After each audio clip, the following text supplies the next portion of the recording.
The phrase MK Ultra has become synonymous with the dark and controversial underbelly of government-sponsored experimentation. Delving into the history and understanding the scope of this covert operation reveals a disturbing chapter in American history. One where the lines of ethical research were not just blurred, but frequently obliterated. For many, it evokes an era where covert operations and Cold War paranoia led to morally ambiguous decisions at the highest echelons of power.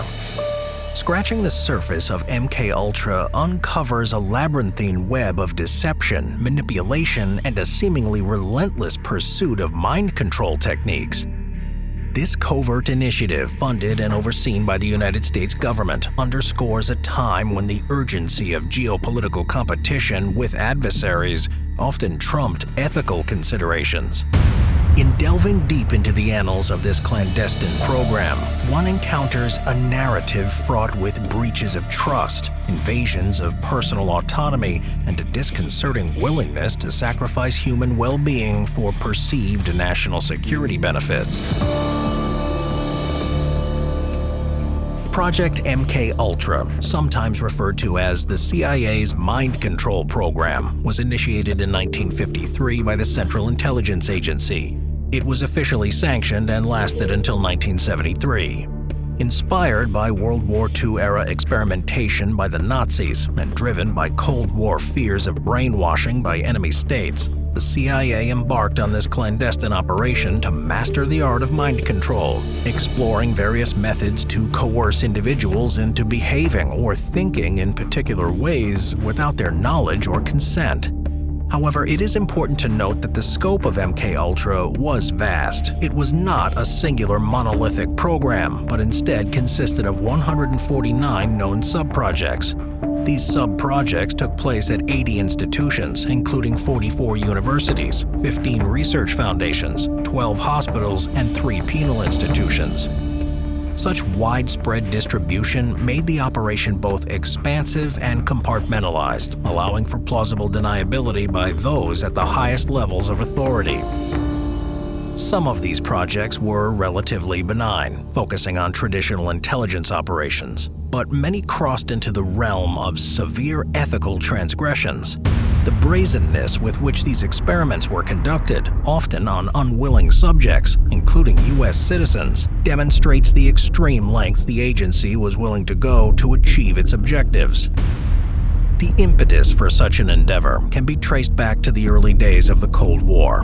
The U.S. government harbored fears that Soviet, Chinese, and North Korean agents were employing advanced techniques in brainwashing and psychological warfare, potentially putting American prisoners of war and even its own populace at risk.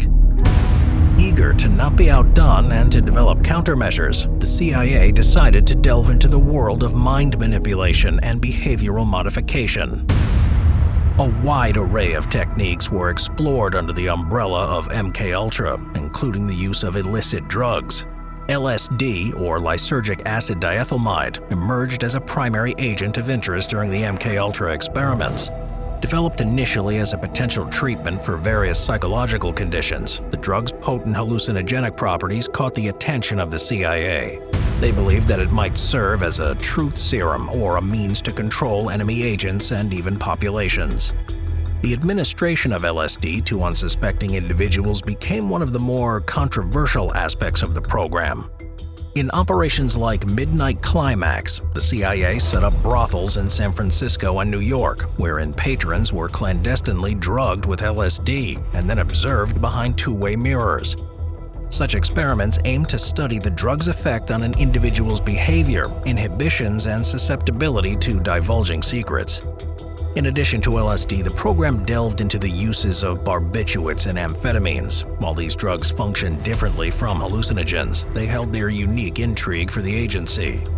Barbiturates, often referred to as downers, were explored for their potential to break down resistant subjects during interrogations, making them more pliable, more willing to share information. Conversely, amphetamines, known as uppers, were tested for their capacity to induce hyper-alertness, potentially prolonging the abilities of agents to withstand fatigue or resist enemy interrogations. Furthermore, in some instances, these drugs were employed in tandem, creating a push-pull effect. A subject might be administered a barbiturate until they were on the verge of unconsciousness, and then given an amphetamine to jolt them back to a hyper-alert state. The idea was that the rapid transition between these states would disorient the subject, making them more susceptible to divulging information. In the quest for control and information extraction, the MKUltra program delved deep into the world of pharmacology, leaving in its wake a trail of ethical transgressions and profound questions about the limits of human manipulation.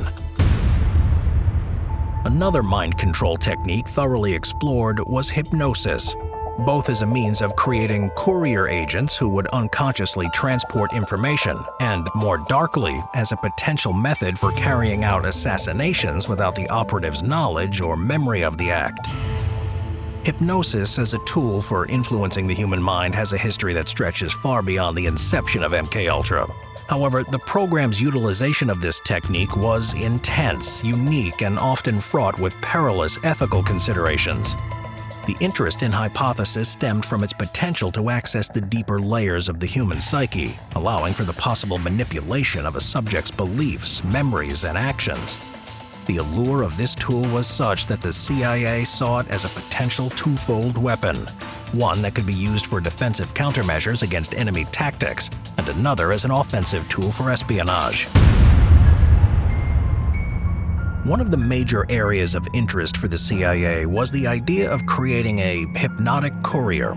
This concept revolves around the notion of embedding crucial information into a subject's subconscious mind through hypnosis. The individual would then transport this information without any conscious knowledge of it. Upon reaching the intended destination, another session of hypnosis would retrieve the message. This method was seen as advantageous because without conscious knowledge, the courier could not betray the information under regular interrogation or even torture. Perhaps even more chilling was the exploration of using hypnosis to create an unwitting assassin. Theoretically, a subject could be hypnotized, programmed to carry out an assassination, and then awoken with no memory of the instructions or subsequent actions. This idea was inspired by fears that the Soviets or other foreign entities might already possess this capability. The goal was to not only develop a countermeasure, but also have a similar capacity if needed. Beyond just encoding messages or directives, researchers in the MKUltra program experimented with altering or implanting memories under hypnosis. The thought was that by changing a person's memories or even creating entirely new ones, they could manipulate the individual's behavior, beliefs, and allegiances. Another avenue of research was to use hypnosis to train individuals to resist enemy interrogations or brainwashing attempts. By accessing and strengthening the deeper layers of the psyche, it was believed that agents could be rendered immune to such tactics. The extent and success of these hypnosis-based endeavors within MKUltra remain subjects of debate and speculation. Declassified documents offer glimpses into the program's ambitions and methods, but a comprehensive understanding is elusive, especially given the destruction of many records.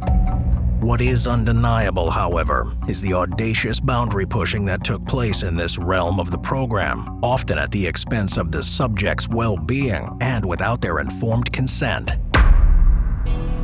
In 1973, under the direction of then CIA Director Richard Helms, all existing MKUltra records were ordered to be destroyed. This move was strategically planned to erase evidence of the program's many questionable and often unlawful activities. Consequently, invaluable data about the experiments and those involved vanished, ensuring that numerous facets of the MKUltra project remained a mystery, even to this day. Although the MKUltra project managed to operate in the shadows for close to 20 years, it couldn't evade detection indefinitely. In the early 1970s, tenacious investigative journalists, leveraging the Freedom of Information Act, started to unveil files suggestive of the covert program. Their findings revealed a chilling portrayal of a government body operating without adherence to ethical or moral standards.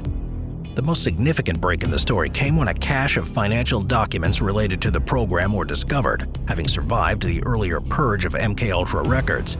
These documents provided tangible proof of the program's existence and served as a springboard for further investigations.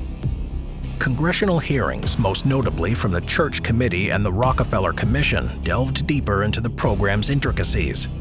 The testimonies during these hearings exposed the shocking extent of the experiments, which were carried out on not just willing participants, but also on unsuspecting American and Canadian citizens, including prisoners, students, and patients. This breach of trust and violation of individual rights led to public outcry and demands for accountability.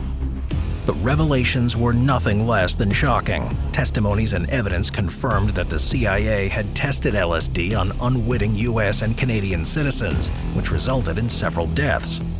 Lawsuits were filed by victims and their families, leading to the US and Canadian governments paying millions in out-of-court settlements. However, many victims felt that justice was never truly served. While no CIA officials were prosecuted, the agency did face severe censure and criticism. New guidelines and oversight mechanisms were established to prevent such blatant abuses of power in the future. These checks and balances aim to ensure that intelligence agencies operated within ethical boundaries and were accountable to elected representatives and, by extension, the public. One of the most well-known deaths tied to the MKUltra program is that of Frank Olson. Olson was a biological warfare expert and a researcher at the U.S. Army's top-secret biological warfare laboratories at Fort Detrick in Maryland. His mysterious death in 1953 has spurred various theories, investigations, and media attention, primarily due to the circumstances leading up to it and the revelations that emerged in the subsequent decades. In late November 1953, Olson attended a meeting at Deep Creek Lake in Maryland with other CIA and military officials. At this retreat, it was later revealed that Olson and others were covertly dosed with LSD by their colleagues to study the drug's effects. A week after the retreat, in the early hours of November 28, 1953, Olson plunged to his death from a window of the Statler Hotel in New York City. The initial explanation given by the government was that Olson had suffered a nervous breakdown and committed suicide. However, this narrative was challenged over the years, especially by Olson's family, who believed there was more to the story than the official version. The truth about the LSD dosing only came to light in the 1970s when the MKUltra program was exposed. The government then admitted that Olson had been drugged without his informed consent, which led to a formal apology from the then-President Gerald Ford to the Olson family in 1975. The family also received a financial settlement. However, lingering doubts about the nature of Frank Olson's death persisted. In the 1990s, the Olson family had Frank's body exhumed and a second autopsy performed, which raised questions about the possibility of foul play.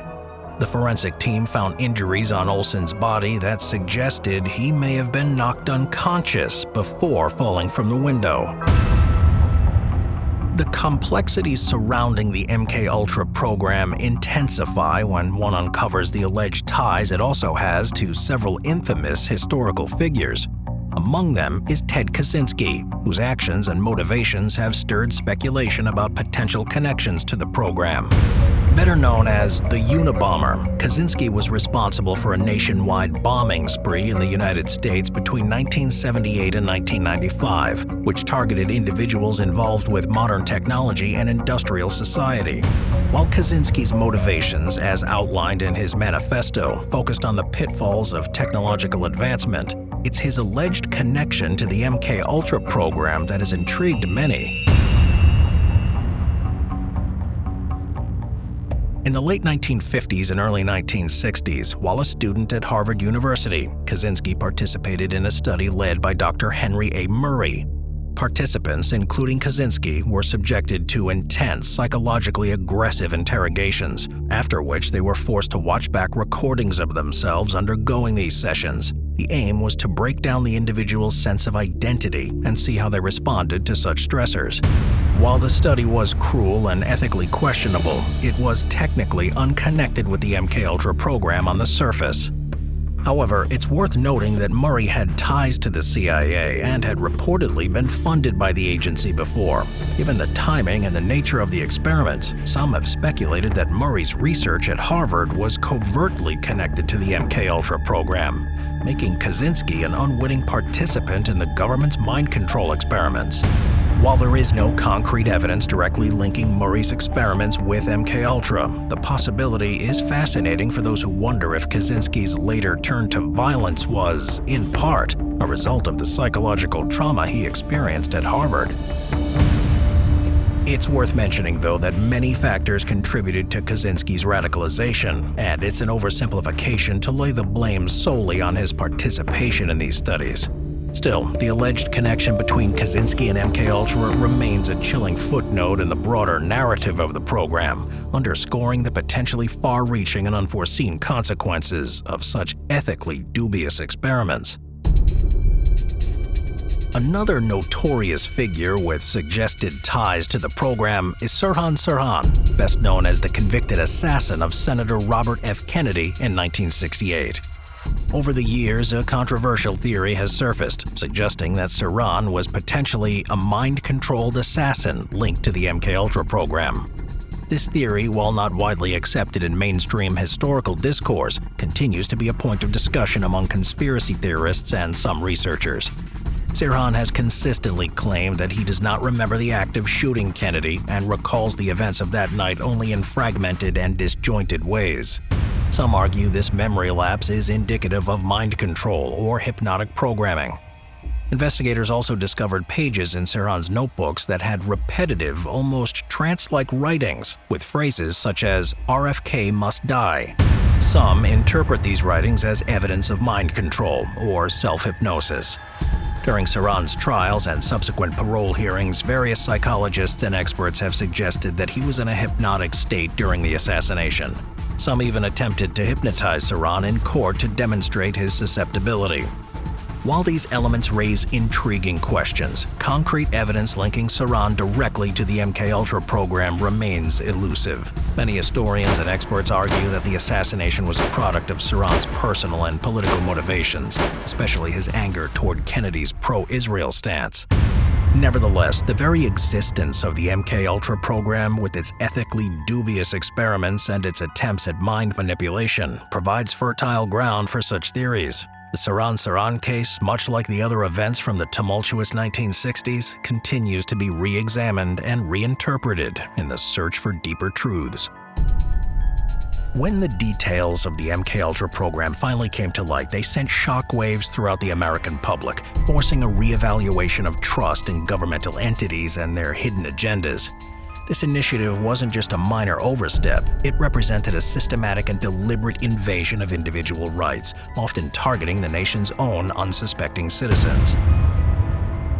In this age of advanced technological capabilities, MKUltra is a potent cautionary tale about the potential misuse of power. When unchecked, institutions, even those founded to protect, can veer down paths that compromise the very principles they are meant to uphold.